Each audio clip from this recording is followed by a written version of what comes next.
museu brasileiro, museu inovador.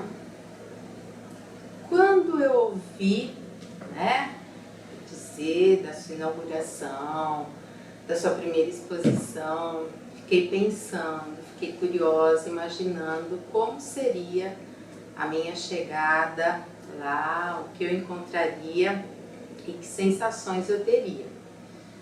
Considerando que sou formada em letras, trabalho com língua, com linguagem e tentando sempre marcar com os meus alunos uma desconstrução dessa ideia de língua culta, língua padrão, língua forjada, língua fechada.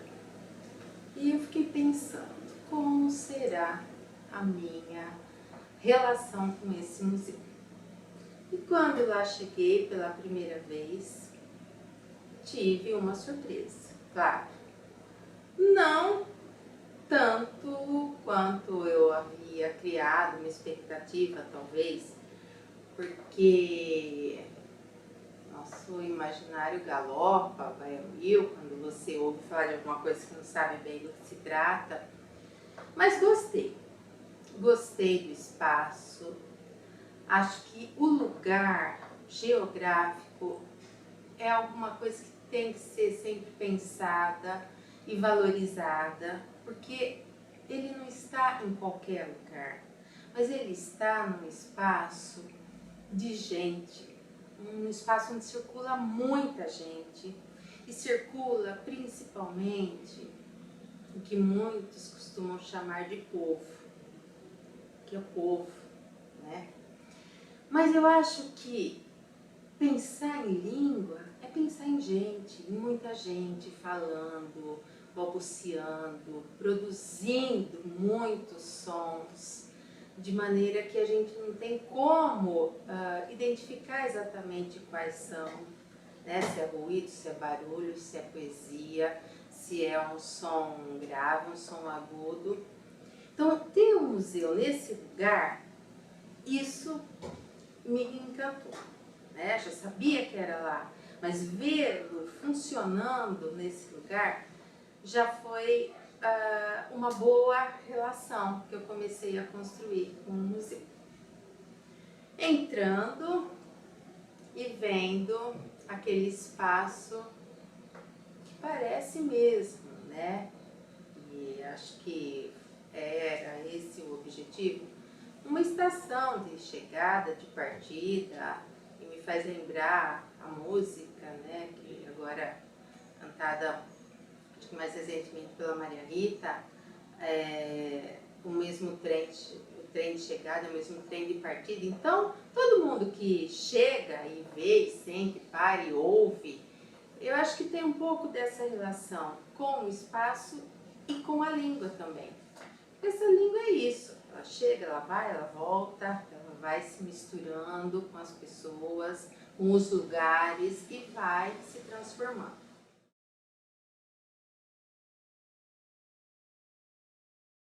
Chegar com os alunos no outro ano e ver a exposição do Jorge Amado. Naquele momento, nós estávamos lendo Capitães da Areia. Então, para os alunos, foi uma experiência muito forte. Acho que eles disseram muito essa palavra. Porque aquilo que a gente lia e falava sobre ficou mais forte quando eles viram objetos, escritos do Jorge Amado. E principalmente uma coisa que eu acho que o museu traz, que é do vivo, né? Sempre tem alguma coisa muito viva no museu. O cacau, o cheiro, né? As coisas que, se todo museu, do meu ponto de vista, evoca a vida, que mesmo aqueles museus que têm uma história fechada, né, nos armários, nos quadros, nas prateleiras, mas essa história, ela nos traz a vida, a vida que nós vivemos hoje tem toda uma relação com essa história. E aqui no Museu da Língua, eu vejo essa sensação de vida, do acontecimento, acontecendo, muito cuidada em cada exposição que eu visito. Então, no caso de Jorge Amado foi isso. E há pouco tempo estive na casa dele, lá em Salvador, e senti quão viva foi essa exposição do Jorge Amado. Quer dizer, muitas vezes, né, quando os objetos saem, migram para um local de exposição, fica mais a sensação de estar presenciando. E naquele momento não era só presenciar, eu acho que dava para vivenciar um pouco da Bahia, um pouco de Jorge Amado, dos seus usos, dos seus escritos, tanto quanto eu senti visitando a casa dele. Eu acho que as exposições têm muito disso, né? Eu acho que o que o museu se propõe a ser dinâmico, a ser inovador, isso vai se mantendo a cada exposição. Outra exposição também que me tocou pela sensação, né, foi a do Fernando Pessoa.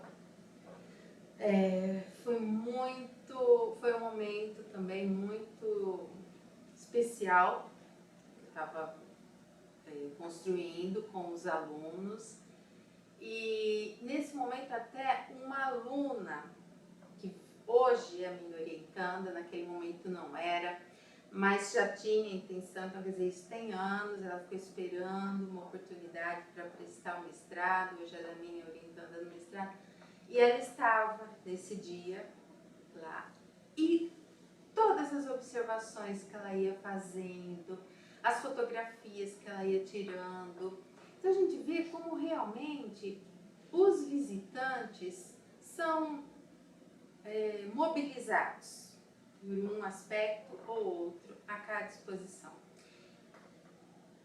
E eu acho que a do Cazuza foi a que também me fez pensar na exposição, né, que eu comentei sobre a língua, sobre os usos da língua, menos, né, o certo do errado, o errado do certo. Porque Cazuza também foi muito irreverente, né? E Cazuza, eu acho que ele foi muito mais um cantor, um compositor do povo, para o povo, do que para uma elite. E eu acho que trazer pela primeira vez uma exposição de um compositor, né, que não era um escritor, para um museu e transformar aquele espaço numa discoteca, quem viveu os anos 80, quem dançou as músicas de Cazuza e visitou a exposição, eu acho que podia se sentir numa discoteca mesmo dos anos 80. Eu, pelo menos, me sentia assim. E vendo toda aquela moçada que não viveu nessa época, né, os adolescentes de hoje, que estavam na exposição naquele dia que eu estava, e pegando karaokê, e cantando e dançando. Então, quer dizer, a música, a língua, a poesia, os sentidos extrapolam, né, vão além de um tempo, de um autor, de um escritor, de um compositor, de um dicionário, de um livro didático, de uma gramática. Então, acho que nesse sentido, o museu cumpre um papel de transformar a ideia, se alguns têm, né, a ideia de que museu é uma coisa fechada, parada e de memórias mortas. Para mim, não é nem o Museu da Língua, nem nenhum outro, não é assim, mas a gente sabe que tem esse sentido para museu. Eu vejo que o Museu da Língua Portuguesa vem numa direção muito diferente dessa. Porque cada vez que eu entro naquele espaço, eu sinto o movimento, né? Mesmo ouvindo, até outro dia Nessa última visita que nós fizemos em maio de 2015 ao museu, alguém disse, eles deviam mudar as gravações, né? São sempre as mesmas. Mas eu acho que não. Eu acho que poderia até, se for o caso, acrescentar novas. Mas eu acho que aquilo vai constituindo a história. E aquilo dá uma beleza para o lugar. Ele nasceu assim. Eu acho que tudo que vem acrescentar é interessante, mas mudar não. Né?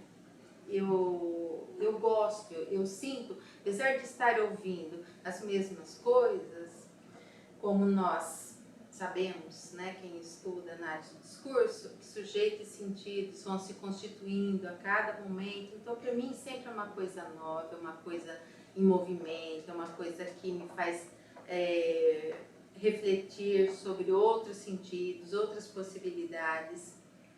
Então, eu gosto muito do modelo, né, do modo como ele se configura. E a exposição intitulada Menas, o certo do errado, o errado do certo. Foi uma grande surpresa nesse momento levar esses alunos. Todo ano nós fazemos excursões didáticas anuais e sempre o Museu da Língua é um lugar que é visitado. E cada ano, então, nós visitamos uma exposição. E nesse ano, os alunos ficaram, nossa, perplexos. Porque mesmo nós estando nesse processo de, como eu já disse, desconstrução dessa visão de língua culta, padrão, de que só tem um modelo, de que o errado, e o que eu faço com o errado. E quando a gente chega e vê que o Museu da Língua contempla essas variedades linguísticas que são desprestigiadas, os alunos ficaram, ao mesmo tempo que espantados, né? Eu percebi um estranhamento, não como uma alegria, como foi o meu caso. Quando eu vi aquilo, eu fiquei muito contente.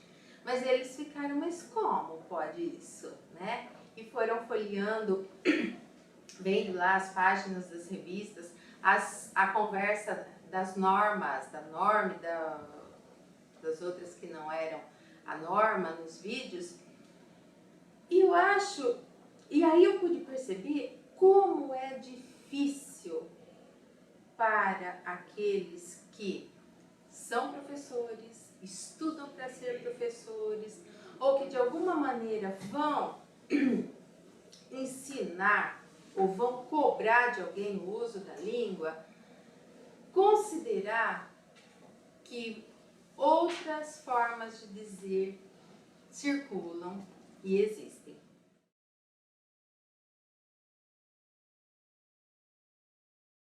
É claro que toda escolha, toda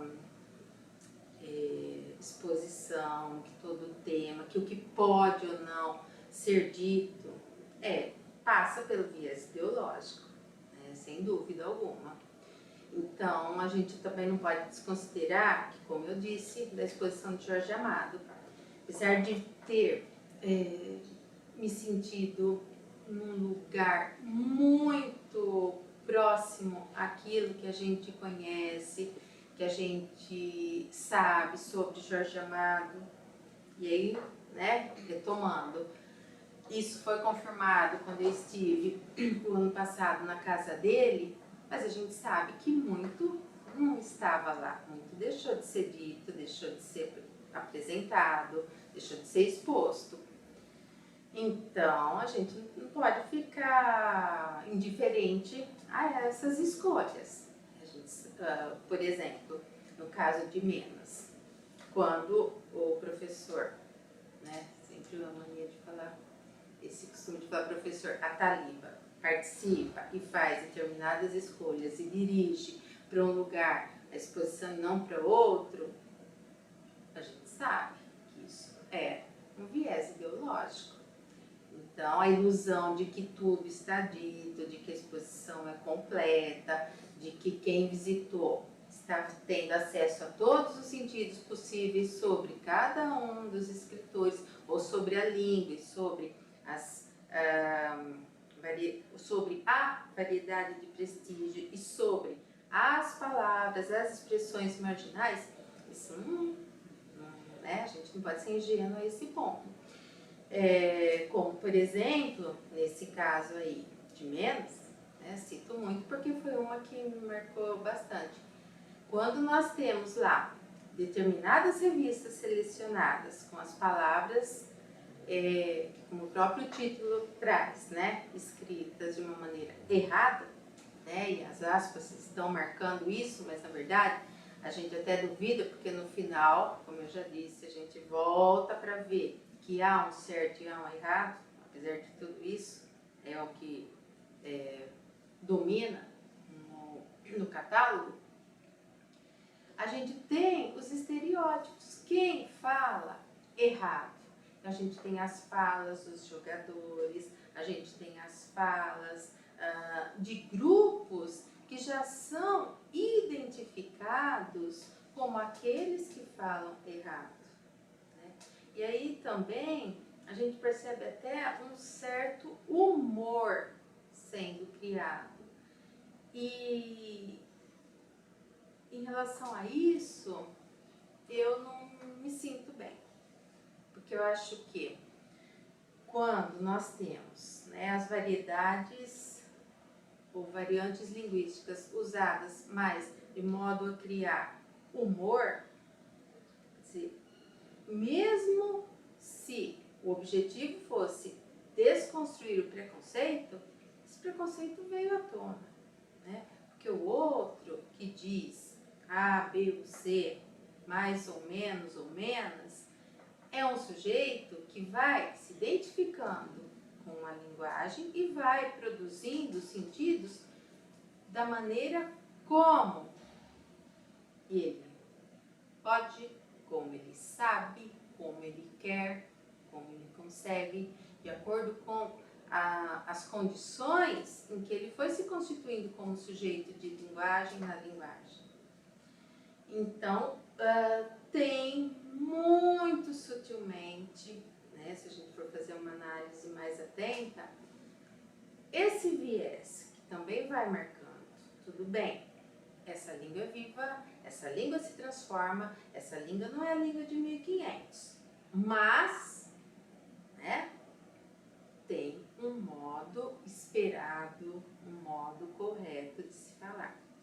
Então não tem como apagar político, ideológico, essa ideia de que, de repente, o novo, né, aquilo que não é prestigiado vai aparecer, também não é dessa maneira. Embora estejamos falando de um espaço inovador, é claro, de um espaço aberto para exposições irreverentes, aberto ao público, de fácil acesso, assim, pensando o valor, né, que se paga para entrar, eu acho que dá para as pessoas terem acesso. Então, lógico que as contribuições e o valor do museu é inquestionável, né?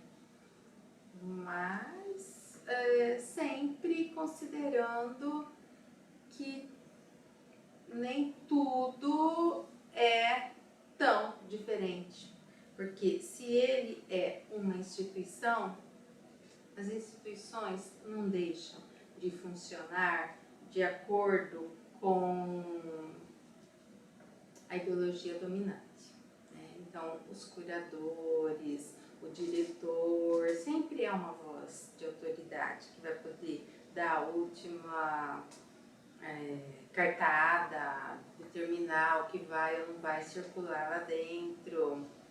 Enfim, sempre tem algo a ser seguido, né? Isso pode ser observado quando a gente chega, né? O piso 2, você vai para tal piso, você vai para tal piso. Então, quer dizer, já, até essa chegada também já é um pouco determinada. Então, as escolhas e os sentidos não são livres, obviamente. Mas vale ressaltar também um outro ponto positivo que eu vejo, que é se na contemporaneidade a escrita é perpassada pela tecnologia, isso ninguém pode questionar, né? Porque o museu contempla isso, ele é todo tecnológico, dá para brincar com os escritos, com as palavras. Então, trazer isso para o museu também reforça essa interatividade, esse modo dos sujeitos contemporâneos brincarem com a língua, colocarem essa língua em funcionamento. Então lá ela não está como um produto, mas ela funciona naquele museu. A sala em que Fernanda Montenegro fala sobre a língua. Gosto muito da Fernanda Montenegro, gosto muito da narração dela, da voz dela.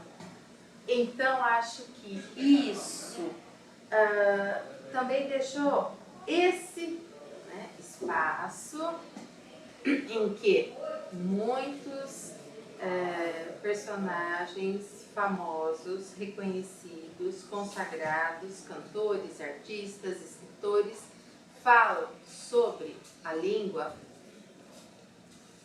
também é uma grande inovação e que traz para essa língua o dinamismo que é esperado dessa concepção de língua viva, em movimento. Só que, ao contrário do que muito se vê, né, em espaços institucionalizados como o museu, em que vozes legitimadas, consagradas, reconhecidas e respeitadas têm direito de poder dizer, nós encontramos no Museu da Língua Portuguesa esse direito dado também a outras pessoas, dado à língua do povo. É comum ouvir os alunos falar, Menas não existe. Como não existe? Se alguém diz, se muitos dizem, é porque existe, né? E é uma maneira diferente do que eles aprenderam ao longo de anos e anos e anos, pelas gramáticas, pelas correções dos professores, pela imposição, né, da gramática, dos livros didáticos, a dizer, tá, não é assim que se diz. Mas por que muitos dizem assim? Então, essa é uma questão da língua, é uma questão do povo, é uma questão da história e deve ser contemplada. Então não existe... e o museu, ao meu ver, é um lugar privilegiado para trazer essa discussão, para tentar quebrar a barreira que existe entre o que é considerado legítimo e o que é considerado marginal. Porém, né, como nós sabemos, essa não é uma questão simples, porque falar em variações linguísticas, falar em língua culta, padrão, falar em norma, implica considerar a questão ideológica, a questão política, a questão de poder. Então, um olhar mais atento ao catálogo nos leva a perceber que não é assim tão menos assim, né? Que o menos ainda acaba tendo seu lugar de prestígio. Que contemplar a fala do povo, contemplar uma língua que circula nas revistas, em capas de revista, uma língua falada por jogadores de futebol, como a gente via muitos exemplos disso lá, é uma coisa. Considerar isso, evitar o preconceito, mas em nenhum momento deixar de reforçar que há uma variante de prestígio. Então aí a gente percebe que o museu traz, né, tentou mexer numa questão polêmica, mas ao mesmo tempo o que prevalece é um sentido que a gente já conhece há anos da história dos estudos linguísticos.